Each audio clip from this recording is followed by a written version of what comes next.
বৌমা, নিপা,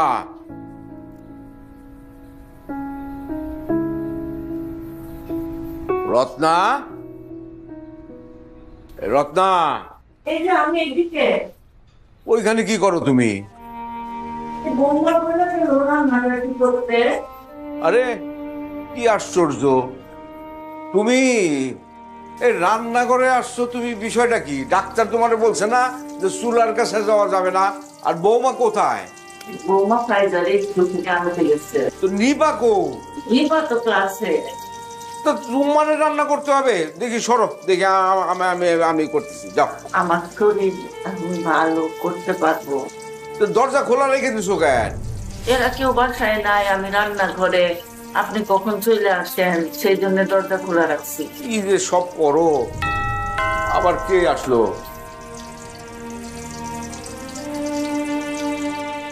কে?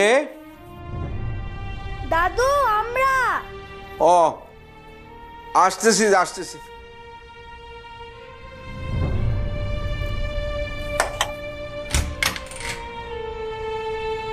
আসো আসো। ও আব্বা চলে আসছেন? হ্যাঁ, ঠিক আছে বৌমা। আব্বা। আরে তোমার শাশুড়িরে রান্না করে পাঠাইছো কেন? ডাক্তার নিষেধ করছে যে আগুনের কাছে যাওয়া যাবে না। আমি তো আব্বাকে রান্না করতে বলি নাই। আর আমি রান্না করতে কেন বলবো আব্বা? আমার কোনো সেন্স নাই। উনি অসুস্থ মানুষ, বেড়াতে আসছে এখানে। আম্মা, আমি কি আপনাকে একবারও বলছি রান্না করতে? কেন আপনি রান্না করে গেছেন? আব্বা খালি খালি আমাকে ভুল বলতো। জানতো আপনি রেস্ট করেন। আর আমি থাকতে রান্না কেন করতে হবে বুঝলাম না আমি। আপনি বসেন, আপনি রেস্ট করেন। তাই তো বলি, তোমার আমি অসুস্থ থাকতে- শরীর এই নিয়ে ওখানে ফাইজা! গেছো। ফাইজা! বসো বসো বসো বসো। এই নাও, দেখে দাও। আমি থাকতে রান্না বান্না কেন করতে হবে আমি এটাই বুঝলাম না।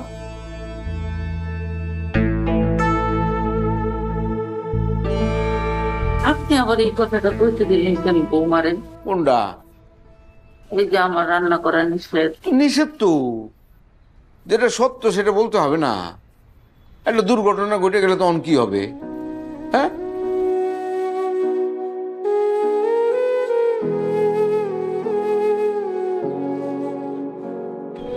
বসো বসো।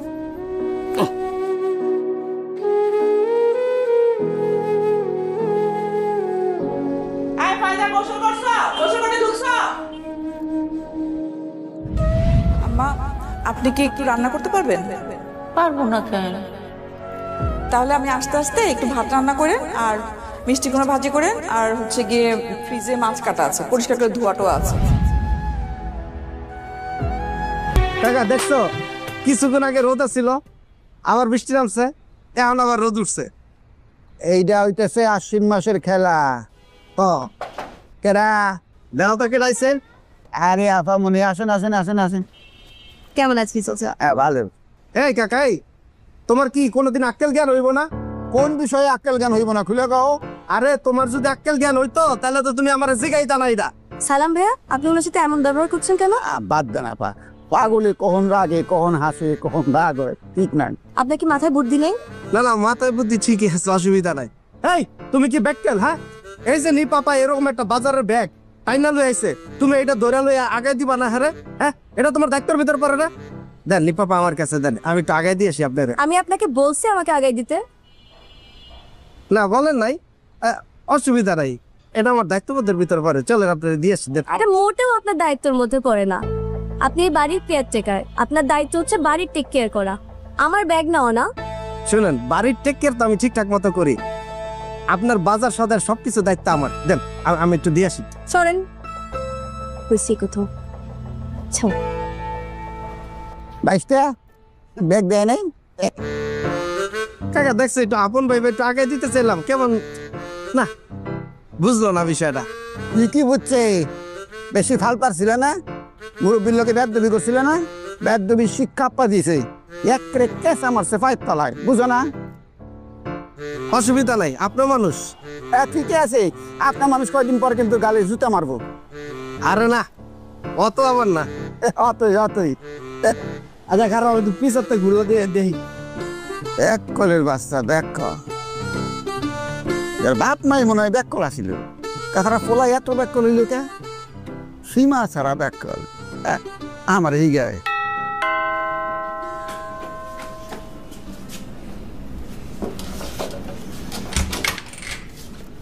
হ্যালো হ্যালো আন্টি খাইরুল ভাই কিছু ফ্রুটস পাঠাইছে আপনার জন্য লোপার তো ঠিক লিখলে তোমার সাথে খাইরুলের দেখা হয়েছে মা?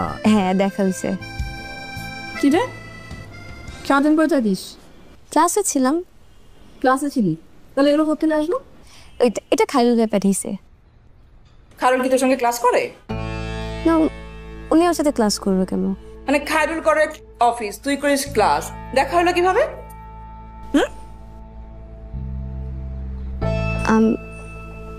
আমি ওনার অফিসে গেছিলাম। তো যেতে বলছে? না উনি যেতে বলবে কেন? তাহলে গেছিস কেন?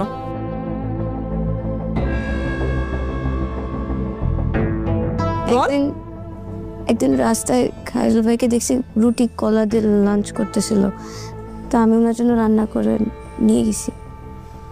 আচ্ছা, মানে খায়রুল ভাই রুটি কলা খাই দেখে তোমার দরদ একবারে উতলায় পড়তেছে, সেজন্য রান্না করে নিয়ে গেছো। আর এইখানে যে রান্না করার লোক নাই, আমি যে রান্না করতে করতে মারা যাচ্ছি, সেটা কি কোনো হুঁশ নাই না? কি করবো বলো? রান্না করে যা।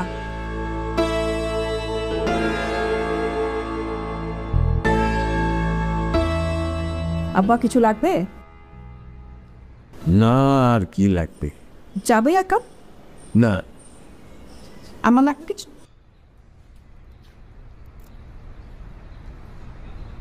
খাইরুল কি কষ্টে আছে, কলা পাউরুটি দিয়া লাঞ্চ করেন। একদিন আপনি একটু ওর সাথে দেখা করেন, কত টাকা দিয়ে আসেন হবে।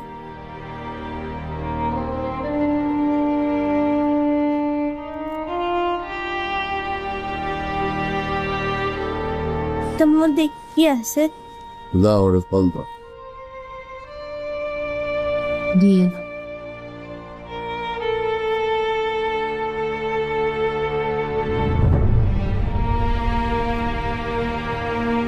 খুব কষ্টে আসছে, অথচ আমাকে টাকা দিয়ে গেল।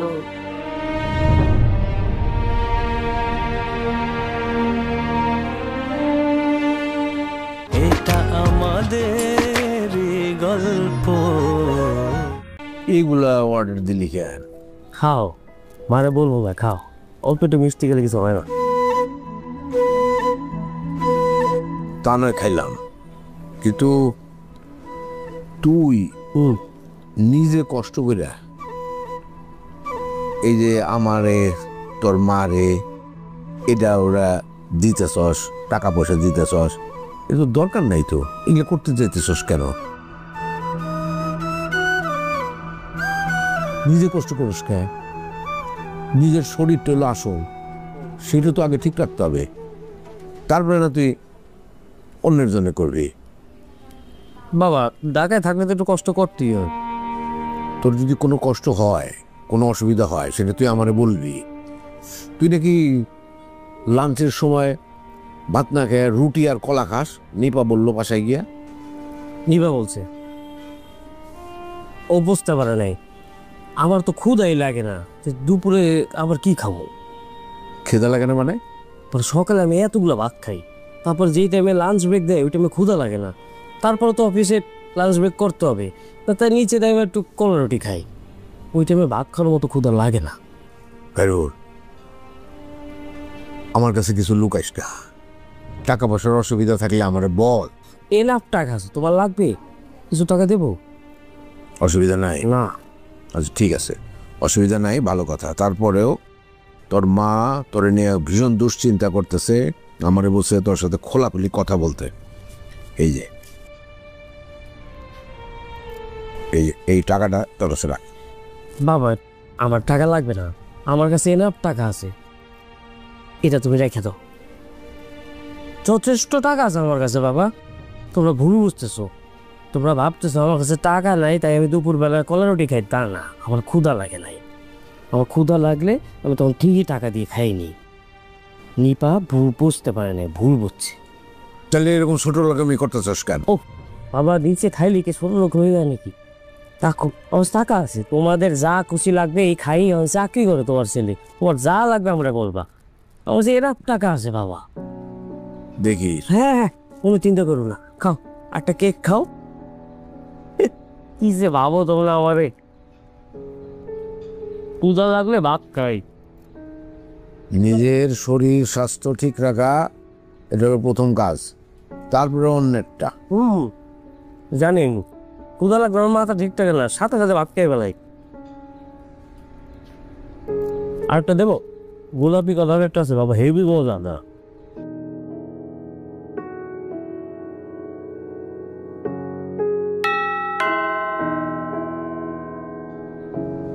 আন্টি আমি খুঁজছি। ও তুমি এইখানে? কি অবস্থা খাইরুলের? আছে তো ভালোই। তো আমি বললাম যে কি রে, তুই নাকি এরকম রুটি কলা এগুলা খাস, টাকা রাখ। তো বলে যে আমি তো রুটি কলা খাই এমনি, টাকার জন্য তো না, টাকা পয়সার অভাব না। তো আমি বললাম যে তুই টাকা রাখ আমার কাছ থেকে। এটা কি জাতীয় কথা? হ্যাঁ ফাইজলামি। রুটি খাবি তুই, ভাত না খাইয়া? ভাত খেলে ঘুম এসে যায়, সেই জন্য আমি রুটি কলা খাই, পরে তো আমি খাই গিয়া। বলতা বল, মানে উল্টা সে আমারে টাকার সাথে যে টাকা নিয়ে যাও তুমি। আমি টাকা দিয়ে কি করবো, টাকা তো আছেই। যাই হোক ভালোই আছে, ওই রকমই আছে। সে নাকি টাকা জমাবে, টাকা জমে অনেক বড় লোক হবে। কোনো পরিবর্তন হইল না, বুঝছ?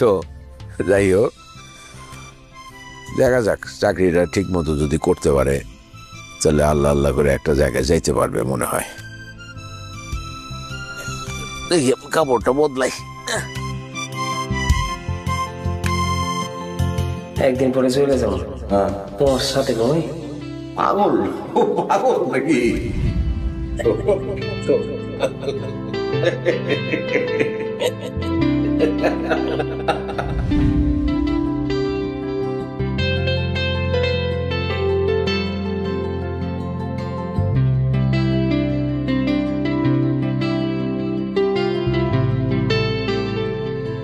ধরো রাখো না, দেখি রাখো, পাশে রাখো। তুমি যে এত রাতে কফি খাইলা, ঘুমাতে পারবা? আরে ভাই, আমি ঘুমাইলে তো হবে না, আমার কাজ তো জেগে আছে, কাজের সাথে সাথে আমারও তো জেগে থাকতে হবে। কালকে সকালে ইম্পর্টেন্ট একটা মিটিং আছে, ফাইলগুলো যদি এগুলো না গোছাই ধরা খেয়ে যাব। সারাক্ষণ তো কাজ নিয়েই পড়ে থাকলাম। শোনো, আব্বা মা গেলে 7 দিনের ছুটি নিবা, তারপর আমরা কোথা থেকে বেড়ায় আসবো। অবশ্যই ছুটি তো নিব। এবার চিন্তা করছি এর দিকে যাবো, ফিলিপাইন্স যাবো। ফিলিপাইন্সে যে একটা জায়গা আছে এল নিডো, বিউটিফুল ব্লু ব্লু পানি। হয়েছে, আর গল্প করতে হবে না, সারা জীবন তো একা একাই গেছো, আমাকে নিছো সঙ্গে, সব গল্প করে লাভ আছে কোনো? বাবা তুমি জিনিসটা বুঝবা না, এটা তো আমার, আমি তো ঘুরতে যাইনি, অফিসিয়াল ট্যুর, অফিসিয়াল ট্যুরে গেছি। ঠিক আছে, কাজ শেষ করো তাড়াতাড়ি। হ্যাঁ দেখা যাক, দেখি এদিক দিয়ে আব্বা মা যাক, তারপরে আর কি কাজ টাজ গোছায় একটা প্ল্যান করবো। না আব্বা মা কবে যাবে? ডাক্তার দেখাবে না তো আম্মার কি হয়েছে, সারাক্ষণ টেনশন করে তো, ওই জন্য মাথা ব্যথা করে। আমারও এরকম মাঝে মাঝে মাথা ব্যথা করে।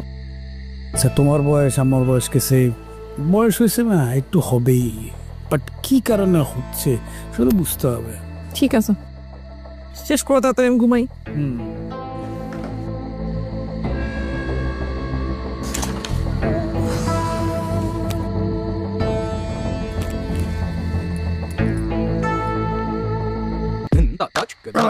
এবার ঠিক আছে না? পারফেক্ট। কই যে এই জানতে আমার লাগতেছে না? হ্যাঁ আপনার ব্যায়াম করতে হবে। হ্যাঁ ব্যায়াম করা লাগবে, সারাদিন আমি যে ব্যায়াম করি রিক্সা, এর উপরে ব্যায়াম আছে নাকি? তাহলে এরকম বাড়ে কেন? এটা আমার বংশের সমস্যা। আমার কাকার জান নাই মোটা, আব্বা এর চেয়ে বেশি মোটা ছিল। ব্যায়াম করলে ঠিক হয়ে যাবে না, ঠিক হই না, আমরা খালি মোটা হই না খালি মোটা হই, কিছু করার নাই। ভাই হ্যাঁ, ওই যে এইদিকে সেক্টরের বাইরে বড় বড় যে বিল্ডিং, ওইখানে বাসা ভাড়া কেমন? ওই যে বিল্ডিং গুলো, হ্যাঁ হ্যাঁ ওইটা তো এবারে কম হলেও ধরেন যে কত, এটা আমি কই পারতেছি না, আইডিয়া নাই। কে ওনার বাসা ভাড়া নেই, বাবা মারে নিয়ে এসে একবারে উঠে যাই, আপনিও চাষিরে নিয়ে আসেন, আমরা সবাই একসাথে থাকি। খারাপ না, কিন্তু আমার মা জীবনও আসবি না। আমার মা ঢাকা আনবো কি বাসে করে? চড়া তো দূরের কথা, আমার মার পাশ দিয়ে যদি বাস যায় আমার মা বমি করে দেয়, আর বিল্ডিং মার পছন্দই না। আমার বাবা বাবা তো একই অবস্থা, এই যে ঢাকা আসছে আমার ডাক্তার দেখাইতে হবে তাই, এছাড়া তো খালি গ্রামে থাকছে। ও ভালো কথা, ডাক্তার দেখাইছে? ডাক্তার দেখানোর দায়িত্ব তো শহীদ ভাই নিছে। এখন আমি তারপরেও বাবারে বলছি যে আমি আসি, এখন কিছু তো জানি না। জবর মানুষের কাছে দায়িত্ব দিচ্ছেন, হে একটা মানুষ, হের বিবেক আছে, হে নিজের স্বার্থ ছাড়া কিছু বোঝে? হ্যাঁ, স্বার্থপর একটা মানুষ। শহীদ ভাই এরকম কি কম? হ্যাঁ, এরকম তো বোঝেনি, হে তো চেনেনি। চিনার পরে ওই লোকের কাছে কে মার দায়িত্ব দিচ্ছেন? কাকের চিকিৎসার দায়িত্বটা আপনি নিজে নেন, নিজে নিয়ে চিকিৎসাটা করেন, বাসা পরে দেখা যাবে। আচ্ছা, সেটা একটা ভালো কথা বলছেন, মার চিকিৎসাটা করানো উচিত। হ্যাঁ সলিম, বুঝ দিবেন, আমি ব্যস্ত, আমার অফিসে এই সমস্যা। হ্যাঁ সলিম, বুঝ দিয়ে কেটে যাবি, খালি কেটে যাবি, পাশ কেটে যাবি। এই চিকিৎসার বিষয়ে হেলা করেন না। আচ্ছা, তাহলে আমি একটু ব্যবস্থা করতে হবে তো। নিপা নিপা নিপা, আন্টি, আমার শরীরটা কেমন জানি লাগতেছে, তোর আঙ্কেল একটু ডাক দিবা? জান আমি ডেকে দিচ্ছি।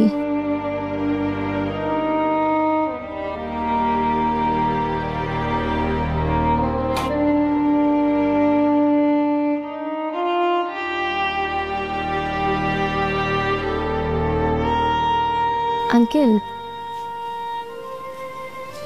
আঙ্কেল, আঙ্কেল, আমি কি? আঙ্কেল, আন্টি আপনাকে একটু ডাক দিচ্ছে। না, কি কি হয়েছে? যে আন্টির শরীর খারাপ লাগতেছে অনেক। শরীর খারাপ লাগতেছে? হ্যাঁ হ্যাঁ। আচ্ছা, চল।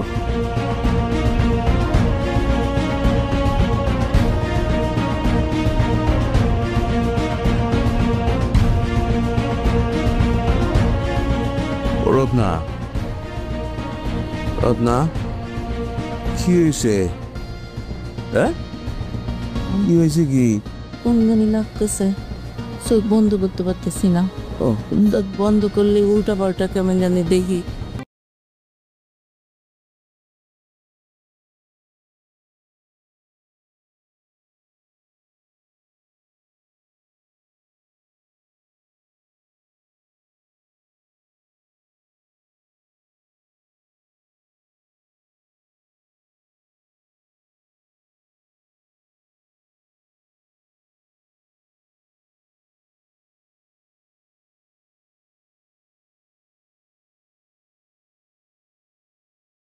দেখো, এই দাদিমার কাছে একটি ছাগল ছিল, যেটি দাদিমার জন্য প্রতিদিন 1000 লিটারের দুধ দিত। এরপর দাদিমা সেই তাজা দুধগুলো দিয়ে লাড্ডু তৈরি করতো, আর সেগুলো বাজারে নিয়ে গিয়ে বিক্রি করতো। দাদিমা লাড্ডু বিক্রি করে অনেক টাকা ইনকাম করে ফেলে। এরপর একদিন ছাগলটি যখন জমিনে ঘাস খেতে যাচ্ছিল, তখন সে ছাগলটির সাথে এমন কিছু হয় যেটি দেখলে তুমি কান্না করে দিবে। কিন্তু তার আগে এই ছবিটি যদি তুমি সুন্দর মনে করে থাকো তাহলে ভিডিওতে লাইক করে চ্যানেলটিকে সাবস্ক্রাইব করে দিবে। আর তুমি ছেলে হলে কমেন্টে এ লিখবে, আর তুমি যদি মেয়ে হও তাহলে কমেন্টে বি লিখবে।